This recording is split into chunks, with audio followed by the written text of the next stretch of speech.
우리가 계속해서 하나님의 이름에 대해서 살펴보고 있습니다. 오늘은 여호와 라파, 치료하시는 하나님입니다. 하나님은 우리의 모든 질병을 치료하시는 하나님인 줄로 믿습니다. 저는 올해 연초에도 신유에 대한 말씀을 전했었습니다. 이 성결교회의 사중 복음에 대해서 말씀을 드리면서 그 세 번째 신유였죠. 하나님께서 우리의 질병을 고쳐주신다는 복음이 바로 신유입니다. 이 신유에 있어서 가장 중요한 것은 우리의 믿음이에요. 하나님께서 나를 고치시는 분이라는 믿음이 필요합니다. 하나님은 모든 병을 고치실 수 있는 분이라는 믿음이 우리에게 필요합니다. 이 믿음은 하나님이 어떤 분이신지를 아는 것에 기초하는 것입니다. 자, 믿음은요, 사실에 기초하는 것이지 나의 확신에 기초하는 게 아니에요.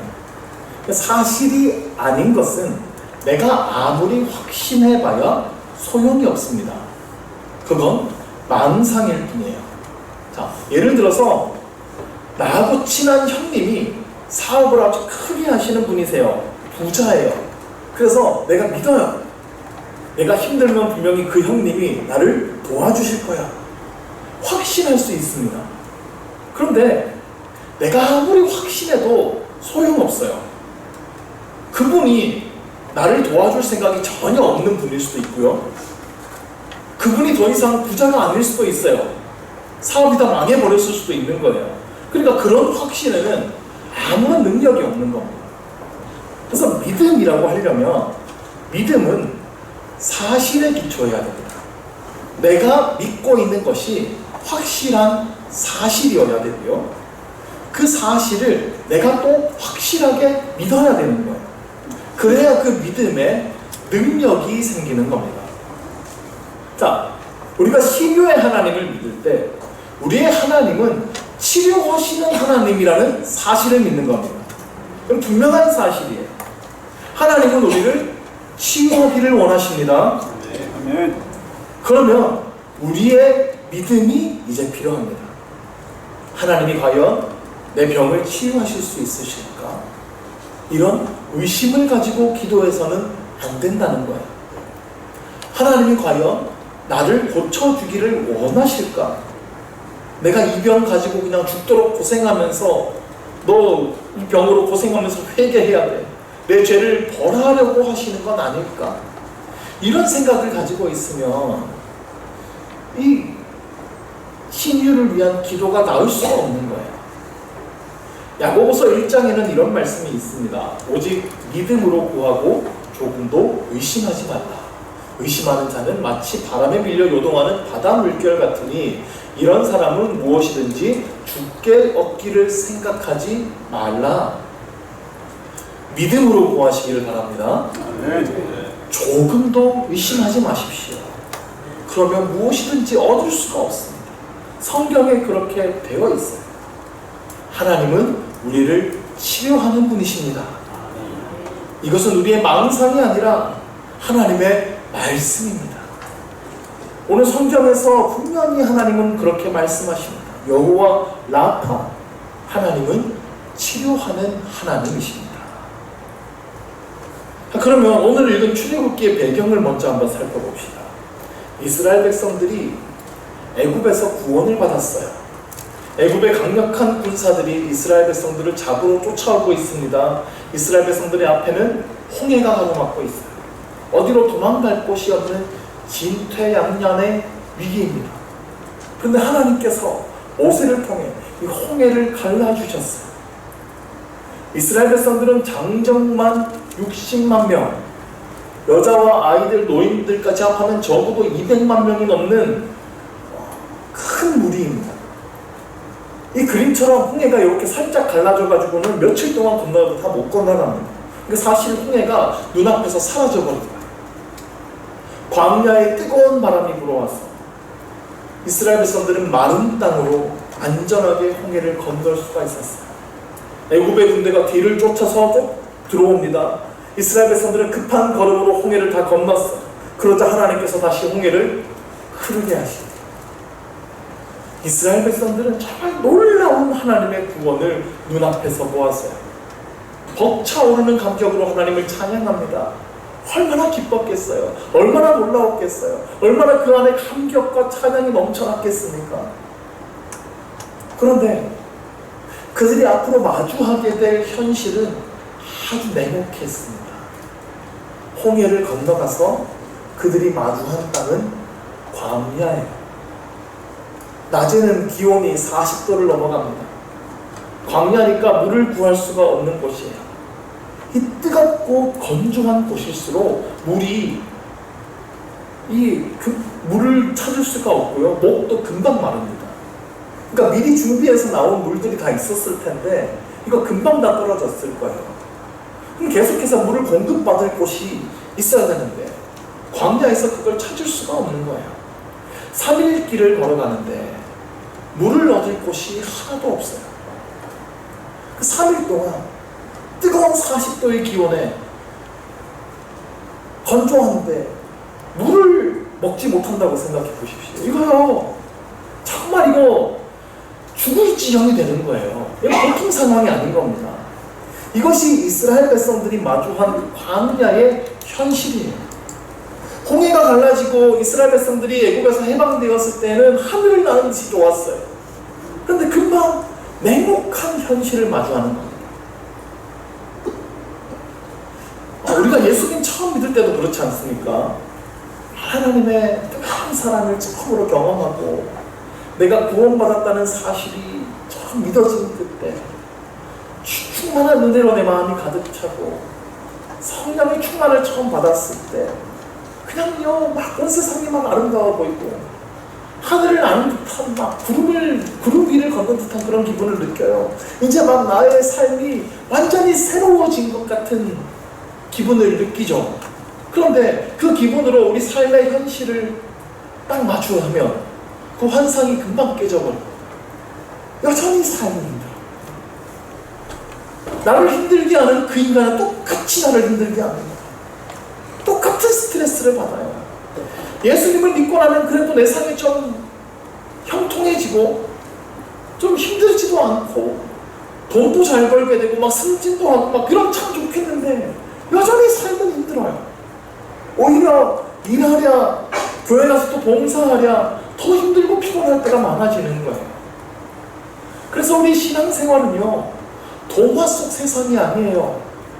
예수님을 만나고 나서 행복하게 살았답니다. 이렇게 끝나지가 않아요. 우리의 현실이 성경에도 그대로 그려져 있는 것입니다.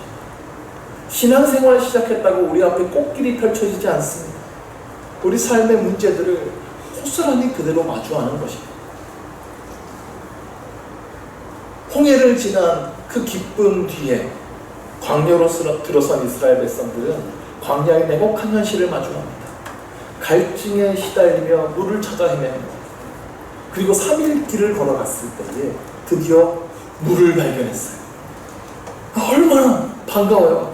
너도 나도 할 것 없이 막 득달같이 그 물에 달려들었을 겁니다. 허겁지겁 물을 마십니다. 그런데 물이 너무 쓴 거예요. 악취가 나고 도저히 먹을 수가 없는 물. 여기서 이스라엘 백성들의 쌓였던 불평이 터져나오는 겁니다. 24절에 백성이 모세에게 원망하여 이르되 우리가 무엇을 마실까? 이스라엘 백성들의 광야 40년 여정에서 첫 번째 원망이 여기서 터져나와요. 이전 3일 동안은 그래도 어떻게든 참으면서 걸어왔을 거예요. 그래도 우리가 구원받은 게 있고 하나님의 은혜를 경험한 게 있습니다. 조금만 더 가보자. 분명히 물이 있을 거예요. 근데 희망 고문이라고 하죠. 절망 속에서 작은 희망을 발견했어요. 기쁨에 차서 달려갔는데 썩은 물을 만납니다. 마지막 희망까지 완전히 박살난 것 같은 큰 절망에 빠지게 되는 거예요. 이스라엘 백성들이 만난 절망을 23절에서 이렇게 표현합니다. 마라에 이르렀더니 그곳 물이 써서 마시지 못하겠으므로 그 이름을 마라라 하였더라. 요즘 젊은 사람들이 마라탕 참 좋아합니다. 그 중국말로 혀가 마비되는 것처럼 얼얼하게 맵다 그래서 마라인데 여기 성경에도 마라가 나오네요. 근데 그 마라는 좀 달라요. 여기서 마라는 히브리어로 쓰다, 괴롭다 이런 뜻이에요.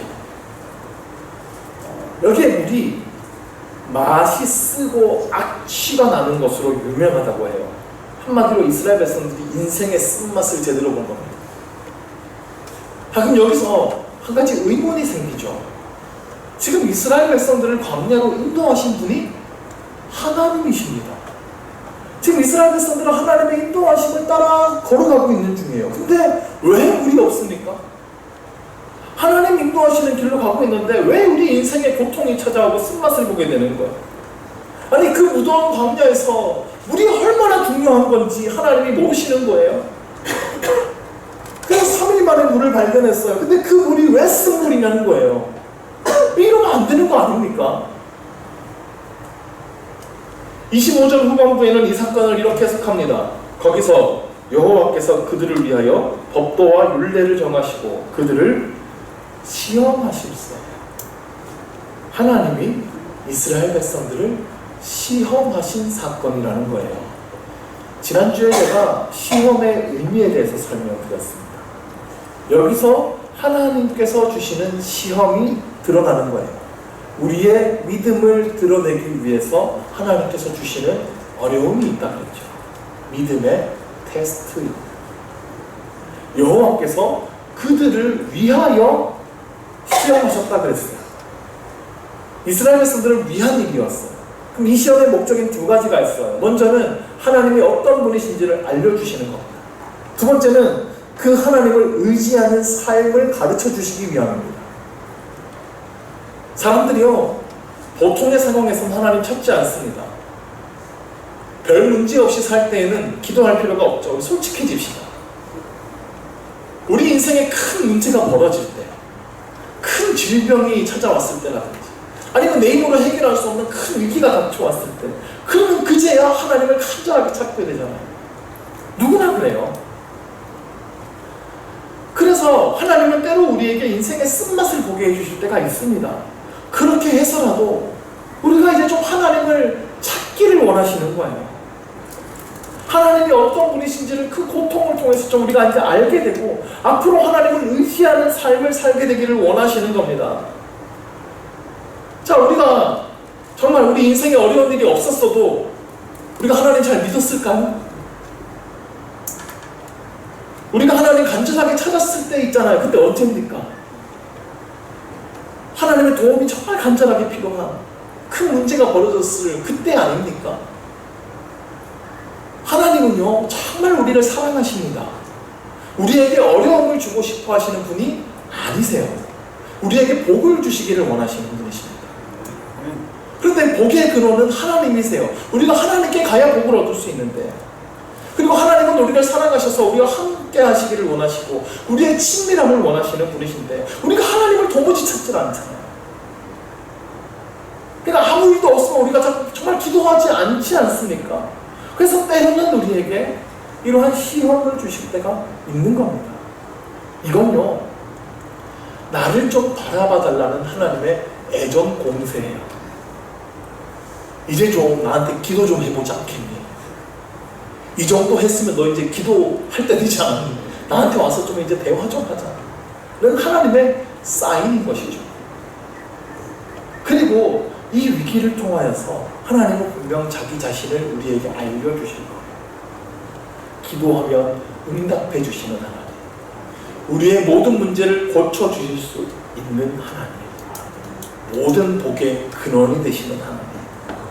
그래서 그 문제를 겪고 일어서면서 내가 하나님밖에는 의지할 곳이 없구나 라는 사실을 깨닫게 해주시는 거예요. 더 나아가서 내가 앞으로도 하나님을 늘 의지하고 바라봐야 한다는 것을 깨닫게 하시려는 거예요. 하나님의 말씀대로 살아야 되겠다는 삶을 결단하게 하시는 거예요. 그래서 누구나 인생에 어려움을 겪을 수 있습니다. 근데 우리는 그 어려움을 통해서 빨리 무언가를 깨닫고 변화되는 게 중요한 거예요. 그래야 이 시험이 끝나는 겁니다.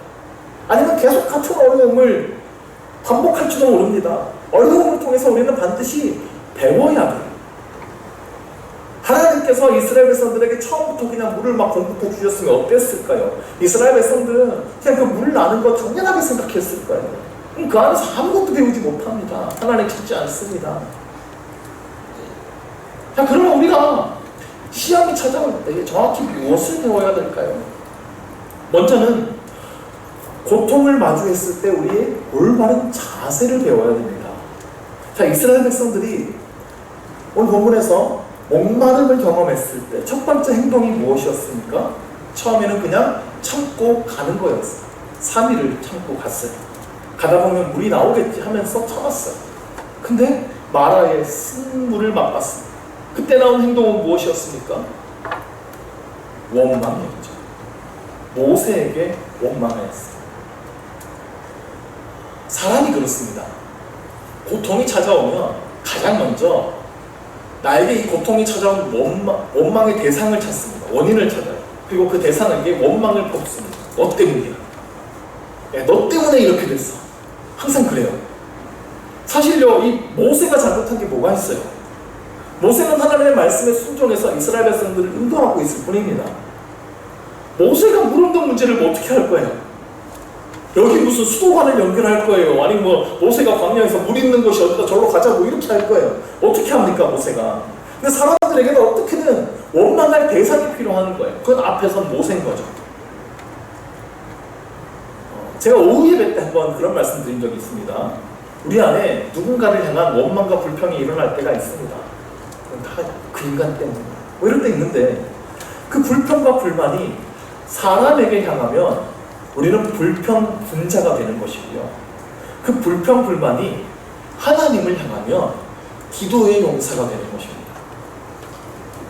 우리의 원망과 불평이 일어날 때 그 원망과 불평을 하나님께 하시기를 바랍니다.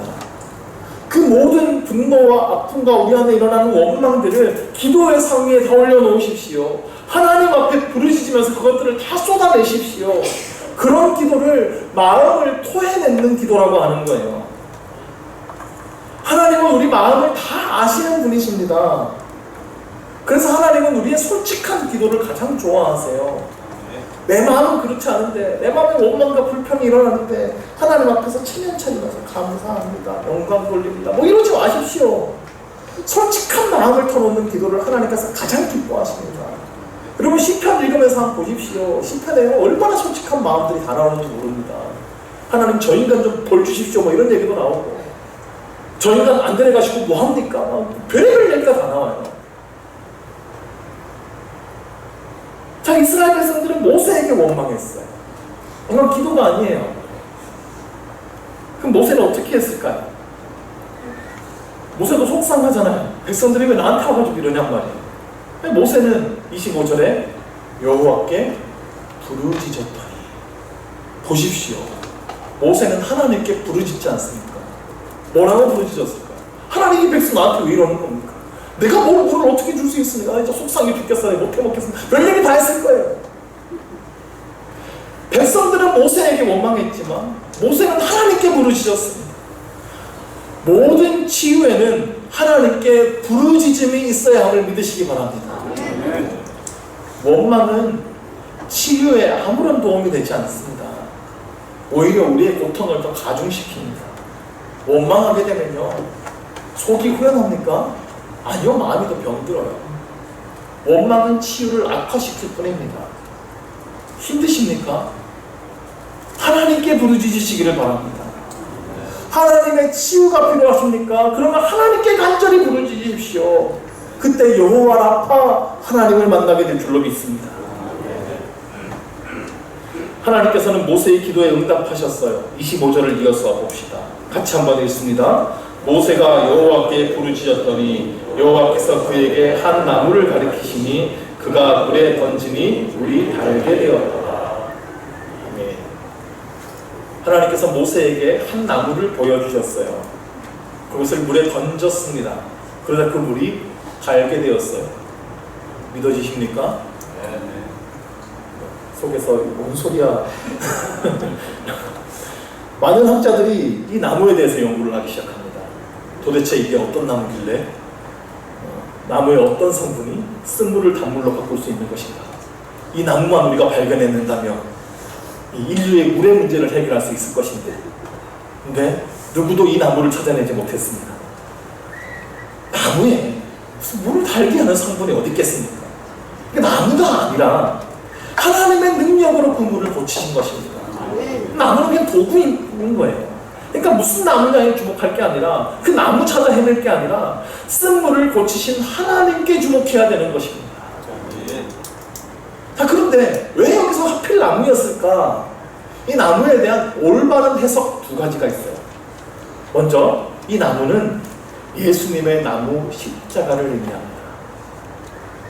예수님께서 지신 그 골고다 십자가는 우리의 질병을 치유하는 십자가입니다. 이사야 53장 5절에서 이렇게 선언합니다. 그가 찔림은 우리의 허물 때문이요 그가 상함은 우리의 죄악 때문이라. 그가 징계를 받음으로 우리는 평화를 누리고 그가 채찍에 맞음으로 우리는 나음을 받았도다. 아멘. 예수님의 십자가 고난을 예언한 말씀입니다. 예수님께서 십자가 고통을 당하심으로 우리가 누리게 될 은혜를 말하는데요, 마지막에 그가 채찍에 맞음으로 우리가 나음을 받았도다.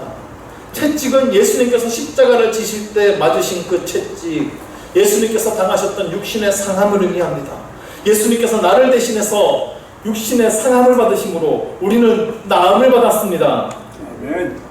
여기서 나음이라는 단어가 바로 히브리어로 라파예요. 우리의 완전한 치유를 의미하는 거예요. 예수님의 십자가를 통해 우리에게 완전한 치유가 약속되었음을 믿으시기 바랍니다. 아멘. 완전한 치유는 이 십자가를 통해서 일어나는 거예요. 예수님께서 내 모든 죄와 질병들을 십자가에서 모두 감당하셨다는 것을 믿으시기 바랍니다. 그러면 더 이상 나의 질병은 내 것이 아닌 거예요. 예수님께서 나의 질병을 다 가져가셨습니다. 십자가에서 가져가신 거예요. 그럼 십자가에서 이미 다 치유된 것입니다. 이 사실을 믿음으로 취하시기를 바랍니다. 두 번째로 이 나무는 생명나무를 상징합니다.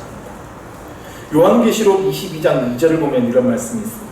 강 좌우에 생명나무가 있어 12가지 열매를 맺되 달마다 그 열매를 맺고 그 나무 잎사귀들은 망국을 치료하기 위하여 있더라. 에스겔이 새롭게 세워진 하나님의 성전을 환상을 통해 보는데 그 성전에도 강물이 흐르더라고요. 그 광 좌우에 생명나무가 있는 것을 보게 됩니다. 그 생명나무는 에덴 동산의 정중앙에 있던 나무예요. 그런데 요한계시록 보니까 그 생명나무가 달마다 열매를 맺어요. 그 나무 잎사귀들이 만국을 치료하기 위해서 있다고 말씀합니다. 이 나무가 바로 치료의 생명나무입니다. 그 나뭇잎이 약재료가 돼서 치료하는 데 쓰여집니다. 죽음을 생명으로 바꾸는 나무더라는 거예요. 이 나무 잎사귀로 인하여서 이 강물이 생명을 살리는 강물이 되더라는 겁니다. 그래서 모든 사람들이 이 강에서 치유와 회복을 맛보게 되더라는 겁니다. 그래서 이 생명나무를 맛보는 자보다 살아나게 될 거예요. 육신의 치유함을 받게 되는 겁니다. 삶의 문제가 고침받게 되는 겁니다. 가정이 살아나는 겁니다. 이 지역사회가 살아나게 되는 것입니다. 이 은혜가 우리 가운데 있게 되기를 간절히 원합니다. 아멘. 하나님은 우리를 고치실 수 있는 분이세요. 아멘. 우리에게 이 치유의 십자가가 주어져 있습니다. 우리에게 이 치유의 생명나무가 주어져 있습니다. 아멘.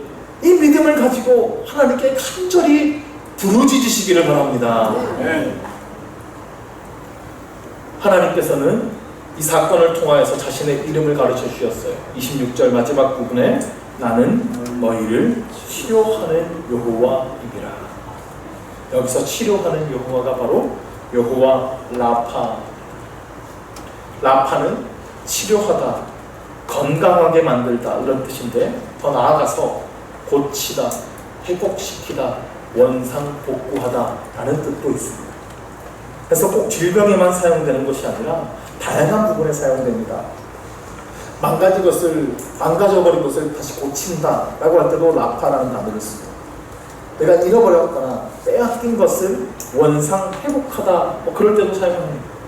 그러므로 여호와 라파의 하나님은 우리를 고치시는 하나님, 우리를 회복시키시는 하나님, 망가진 모든 것을 원상 복구시키시는 하나님이십니다. 자, 오늘의 이야기를 한번 돌아보십시오. 하나님께서 이스라엘 백성들의 질병을 고치신 것은 아니죠. 누군가가 병에 걸렸다는 말은 없었어요. 물이 없는 상황을 해결하셨어요. 먹을 수 없는 쓴물을 단물로 고치셨습니다. 이스라엘 백성들이 겪고 있는 육체적인 고통이 있었어요. 그런데 그들이 겪고 있는 가장 큰 원인, 그 문제를 고치신 거예요. 그들에게 고통을 주는 그 상황을 고쳐주셨어요. 그리고 자신을 여호와 라파 하나님으로 알려주신 것입니다. 우리가 경험하는 인생의 쓴맛들이 있습니다. 우리를 고통스럽게 하는 인생의 여러 가지 상황들이 있습니다. 그것이 육신의 질병이 찾아온 것이든, 마음의 짐이 있든, 경제적인 어려움이 찾아왔든, 아니면 어떤 인간관계에 문제가 생겼든, 모든 문제를 고치시는 하나님. 우리의 인생에 망가진 모든 부분을 되돌려 놓는, 완전히 회복시키는 하나님이 여호와 라파 하나님이라는 사실. 오늘 이 여호와 라파 하나님을 만나시기를 간절히 축원합니다. 이스라엘 백성들은 이 마라에서 여호와 라파 하나님을 만났어요. 쓴물이 단물로 바뀌어지는 기적을 경험했어요. 그런데 여기서 머무는 것이 아니라 여호와 라파 하나님을 만난 이스라엘 백성들은 그 다음에서 더 놀라운 일을 경험하게 됩니다. 이스라엘 백성들이 마라를 떠나서 이동했어요. 27절입니다. 같이 한번 읽습니다. 그들이 엘림에 이르니 거기에 물샘 12과 종려나무 70그루가 있는지라. 거기서 그들이 그물 곁에 장막을 치니라. 아멘. 마라를 지나서 갔더니 엘림이라는 곳에 도착했어요. 사막 안에 있는 오아시스를 만납니다. 거기 보니까 물샘이 12기 있고 종려나무가 70그루가 있어요. 12은 이스라엘 백성, 하나님의 완전한 백성을 칭하는 숫자입니다. 70은 완전수입니다. 물샘이 12이나 있으니까 이스라엘 백성들이 충분한 물을 얻을 수 있어요. 종려나무가 70그루가 있으니까 그늘에서 쉼을 얻을 수가 있습니다. 하나님께서는 지금 이스라엘 백성들을 완전한 안식으로 인도하실 것을 미리 보여주신 것입니다. 때로 우리 삶에 마라와 같은 쓰라린 경험을 하게 될 수 있어요. 그런데 우리가 하나님의 인도하심을 따라서 순종함에 걸어간다. 그 마라의 자리에서 부르짖음으로 여호와 라파 하나님을 만났다면 하나님은 그 다음에 반드시 우리를 완전한 안식으로 인도하신다는 사실을 보여주신 거예요. 하나님께서는 우리에게 완전한 안식을 주시길 원하십니다. 혹 우리가 육신의 질병으로 인하여서 건강을 빼앗겼다면 그 건강을 온전하게 하시기를 원하십니다. 망가져버린 인생의 길이 있다면 그것도 온전히 회복해 주시기를 원하십니다. 그러므로 우리에게 마라와 같은 인생의 고통이 있다면 믿으시기 바랍니다. 하나님은 우리를 멸망시키려는 것이 아니라, 그곳에서 우리를 죽이시려는 것이 아니라 여호와 라파 하나님을 만나게 하려는 하나님의 초대라는 사실을 믿으시기 바랍니다. 그 하나님께 부르짖어야 되고 그 하나님을 신뢰하며 따라가야 되는 거예요. 그것이 우리가 살 길입니다. 하나님은 이 시험을 통해 이것을 가르쳐 주시기를 원하신 거예요. 오늘 우리가 본문으로 택한 두 구절에서 가장 강조되는 내용이 있었어요. 이제 그 말씀을 살펴볼 텐데, 이 사건을 통해 하나님께서 가르쳐 주시려고 한 가장 중요한 부분입니다. 25절 중반부부터 보면 여호와께서 그들을 위하여 법도와 율례를 정하시고 그들을 시험하셨어요. 이르시되 너희가 너희 하나님 나 여호와의 말을 들어 순종하고 내가 보기에 의를 행하며 내 계명에 귀를 기울이며 내 모든 규례를 지키며 내가 애굽 사람에게 내린 모든 질병 중 하나도 너희에게 내리지 아니하리니 나는 너희를 치료하는 여호와이니라. 아멘. 하나님께서 여기서 이스라엘을 위하여 법도와 율례를 정하셨다는 거예요. 그리고 약속을 하십니다. 너희가 나 여호와의 말을 들어서 순종한다면, 하나님 보시기에 의를 행한다면, 내 계명에 귀를 기울이고 내 모든 규례를 지킨다면, 그러니까 한마디로 요약하면 너희가 하나님의 말씀을 이제부터 잘 지키며 산다면 내가 애굽 사람에게 내린 모든 질병 중 하나도 너희에게 내리지 않겠다. 나는 너희를 치료하는 여호와이라 했어요. 하나님께서는 애굽 사람에게 10가지 재앙을 내리셨어요. 그 재앙으로 인해 애굽 사람들이 엄청난 고통을 당했습니다. 그런데 그 와중에 이스라엘 민족들은 구별하여 그 재앙으로부터 지켜주셨어요. 이스라엘 백성들은 아무런 재앙을 당하지 않으셨어요. 하나님은 질병을 내리실 수도 있는 분이고 보호하실 수도 있는 분이라는 거예요. 그러니까 하나님을 의지하고 말씀을 그대로 지켜 행하라는 것입니다. 그러면 그 모든 질병으로부터 보호해 주시겠다는 거예요. 근데 여기서 오해하지 말아야 하는 게, 아니 그러면 나는 병에 걸렸는데 나는 기도해도 하나님 고쳐주시지 않던데 내가 하나님 말씀을 안 지켜서 그렇구나. 속상해하지 마십시오. 우리의 어떠함과 상관없이 하나님이 고쳐주시지 않는 질병도 있어요. 사도 바울도 질병이 있지 않았습니까? 간절히 기도해서도 고쳐주시지 않았습니다. 하나님의 뜻에 따라 그럴 수도 있어요. 꼭 내 문제라는 게 아니에요. 말씀을 잘 지켜야 병이 낫게 된다면 사도 바울이 가장 먼저 나음받아야죠. 그러니까 그게 아니라는 거예요. 이것은 우리 삶의 방향에 대한 말씀입니다. 하나님의 말씀을 향한 삶의 분명한 방향이 우리 안에 있으며 그것이 우리를 치유하는 근원이 된다는 것입니다. 우리가 가져야 할 자세는 그저 하나님만을 의지하는 거예요. 나의 치유의 근원이 되시는 하나님은 우리를 고치시는 분이라는 사실을 믿고 기도하고 하나님만을 의지하고 하나님의 말씀을 따라가는 삶의 자세가 필요하다는 것이죠. 질병의 문제뿐만이 아닙니다. 우리를 고통 속으로 몰아넣는 모든 어려움의 문제를 하나님께 내어 맡기시기를 바랍니다. 하나님은 우리의 모든 상황을 고치실 수 있는 분이십니다. 하나님의 말씀을 지키기 위해 힘쓰십시오. 하나님 우리에게 완전한 행동, 흠없는 행동을 원하시는 것이 아니라 하나님을 의지하고 하나님의 말씀을 따라 살기 위해 힘쓰는 그 몸부림을 원하십니다. 하나님께 나아가는 우리의 고통과 하나님 앞에 살고자 하는 우리의 몸부림은 하나님은 결코 외면하지 않으십니다. 우리 하나님은 여호와 라파 하나님이십니다. 인생의 쓴맛을 생명의 단물로 바꾸시는 하나님이십니다. 우리의 모든 질병을 치료하시는 분이십니다. 어떤 형편에 있든지 하나님의 치유를 기대하며 부르짖으시기를 바랍니다. 하나님 안에 있는 온전한 회복과 치유가 임하게 될 것을 믿습니다. 우리 한번 기도할 때에 찬송가 471장을 찬양하며 우리의 간절한 간구를 하나님께 올려드리며 기도하기를 원합니다. 주여 나의 병든 몸을 지금 고쳐주소서. 찬양합시다.